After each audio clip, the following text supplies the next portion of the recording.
আপনি না খুব হালকা, অনেকটা পাখির পালকের মতন। জানেন, আমার না একখান পোষা পায়রা ছিল, হ্যাঁ ওই পায়রার মতন হালকা আপনি। আমি তখন পায়রাটাকে দু হাতের মুঠোয় ধরতাম, আমার দিকে ফ্যাল ফ্যাল করে তাকিয়ে থাকতো, ঠিক যেমনভাবে এখন আপনি তাকিয়ে আছেন। তো আমাকে দু হাতের মুঠোয় নিচ্ছ না কেন? আগে আপনি কি মুঠোর মধ্যে আসবেন? মুঠোয় আসার তুলনায় তো আপনার চেহারা যথেষ্ট বড় সড়ো। কি ইডিয়েট ননসেন্স কোথাকার! কি হয়েছে কি হয়েছে? হ্যাঁ, ও বৌমা চিৎকার করলে কেন? কি হয়েছে? হ্যাঁ, কি আর হবে? আপনাদের শ্যামলী না বড্ড বজ্জাত। কেন? কেন? আরে আমি তো কমলার কাছে গিয়েছিলাম, কমলা আমাকে এক ক্যান দুধ দিয়েছিল, ওই যে এক ক্যান। তারপরে যখন শ্যামলীর কাছে গেলাম, কি শ্যামলী গুড়ি এক দিল। তারপরে তো ছিটকে এসে এই গরুটার গায়ে এসে বললাম। আমি গরু নই। তো কি বলদ? বলদ, এই যে বলদটা গায়ে এসে বললাম। না, বলো তো নই আমি। ইডিয়েট কোথাকার! একটা মেয়ে গায়ের উপর পড়ে আছে আর উনি ইঞ্জিনিয়ার ডেসক্রিপশন দিচ্ছে, ঝনঝন করছে, মাথার মধ্যে বাঁশি বাজছে।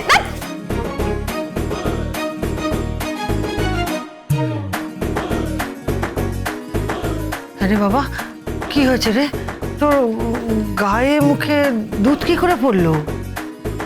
আগে মেম সাহেব তো সমস্ত কিছু নিয়ে আমার গায়ে পড়লেন, আবার দুধের ক্যান খান নিয়ে আমার গায়ের উপর উল্টে পড়লেন, আর সমস্ত দুধ পড়লো আমার গায়ে। আর তোমার বউ? উনি আমার গায়ের উপর। তারপর কি?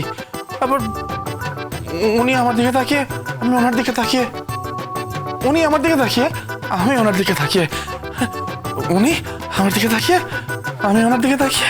আরে বাবা, এরকম করে তো গঞ্জিকা সেবিকারা বলে, আর ড্যাব ড্যাব করে তাকিয়ে থাকে।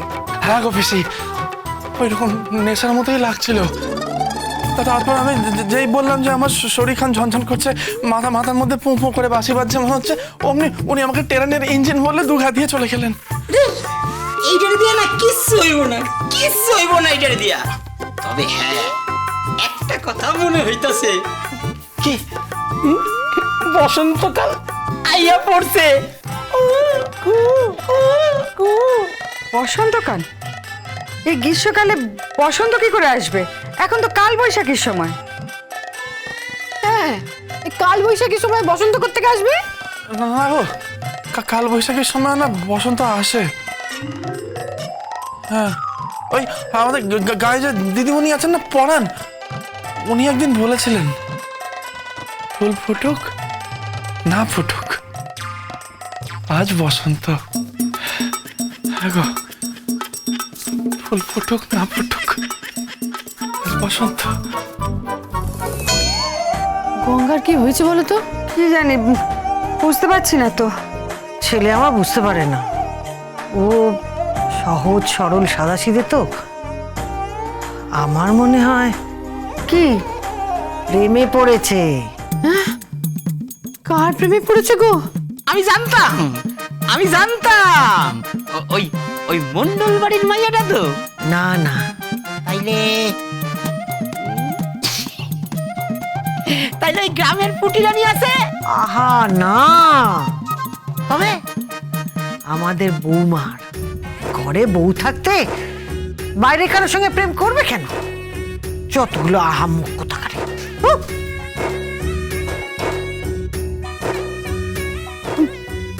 প্রেমে? ওই মেয়েটার? ওরে বাপ রে বাপ, ও তো মার খেয়ে মরে যাবে।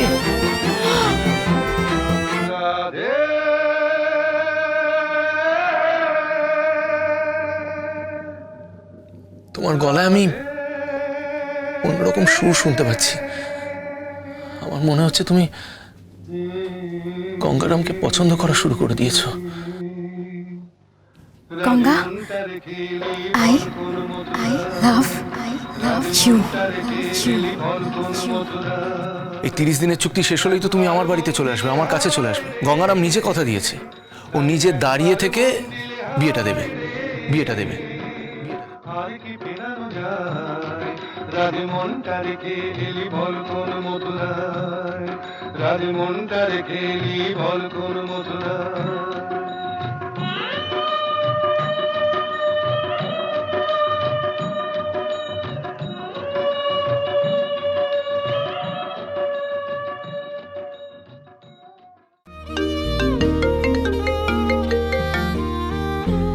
হ্যালো,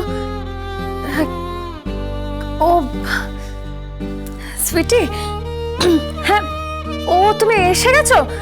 তুমি কোথায় আছো? ওই পুকুর ঘাটে? ঠিক আছে ঠিক আছে, তুমি তুমি ওখানেই থাকো, আমি তোমাকে নিতে আসছি। কি? হ্যাঁ হ্যাঁ, ম্যানিকিউর পেডিকিউর এখানে সবাই করবে, আর চাইলে হেয়ার কালারও করবে। তুমি সব নিয়ে এসছো তো? ঠিক আছে ঠিক আছে, থ্যাংক ইউ, আমি এক্ষুনি আসছি।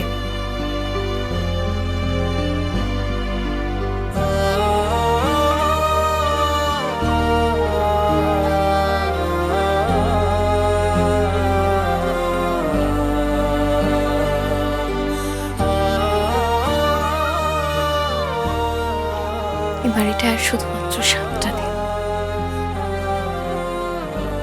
30 দিনের মধ্যে 23 দিন তো চলেই গেছে, আর 7টা দিন বাকি। 7 দিন পর তুমি তোমার গানের দিদিমণির সঙ্গে, আর আমি সুপারস্টার স্যামির সঙ্গে।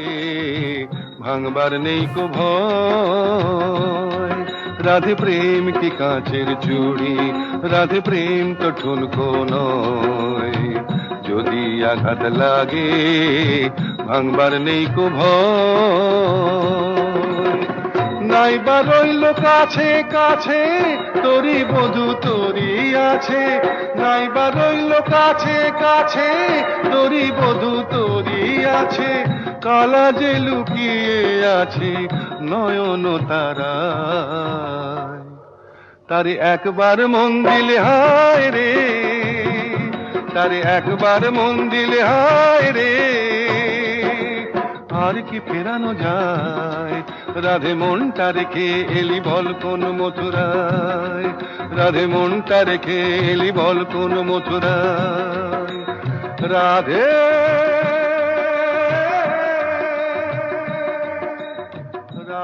এই নাও 50,000 টাকার বায়না করে, 50,000 টাকার বায়না করে। এত টাকা আশা করি তোমাকে কেউ আগে কোনোদিনও দেয়নি। এত টাকা কেন দিচ্ছি জানো?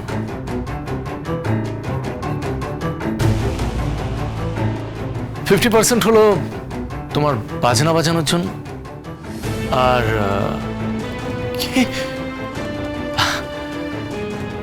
আর 50% হলো আমার ভালোবাসাকে আমার কাছে ফিরিয়ে দেওয়ার জন্য, আমার কাছে ফিরিয়ে দেওয়ার জন্য।